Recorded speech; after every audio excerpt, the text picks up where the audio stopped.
even something as boring as a participant information sheet that tells you what your studies involve, we can kind of, make that look a bit sexier if we want to. We're probably restricted by what we can do. And it might be that we still have to give somebody the basic, bland participant information sheet. But we can supplement that with maybe like a cartoon which explores all the different things that you're going to do in this project if you take part. Or we create a video about it which tells them what they're going to be doing. And we just think a bit more creatively about how to get that message across. So today's workshop was around kind of sharing some of the ways that we've done that in various different projects over the years and as part of Digital Youth. And not pretending to be a graphic designer or an artist, but as a researcher, I think sometimes you just have to do a bit of everything.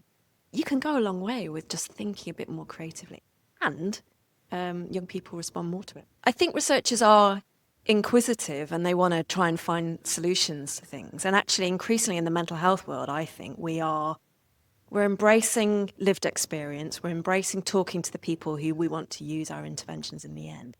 And in our case, that's young people.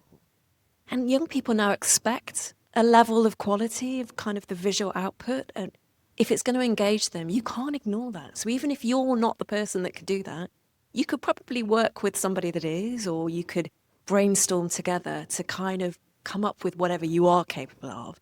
But the point is to think about it and to try and put a bit of that in.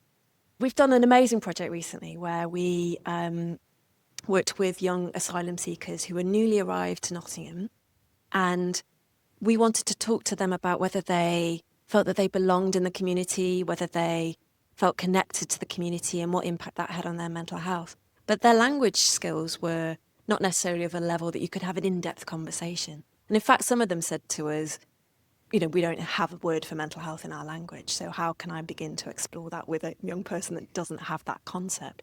So we used art and we just drew and we created and we made shapes and we did different types of things. But by the end of that process, we'd kind of got to know each other. The language didn't matter so much. And it was good for us as a kind of process. But the output was amazing. And then what we've done is we've been able to create that into an animation, this time working with an animation kind of firm who kind of took the artwork and recreated it and made it into this amazing film with our young people's voices in the background saying what it means to them. And then we're going to use that to make some impact and to show what it means to be a young person in that situation. As an academic, you might write a paper, but really, who's going to read it? So if you want to get your message across in a strong way, sometimes you've got to be a bit more creative about it.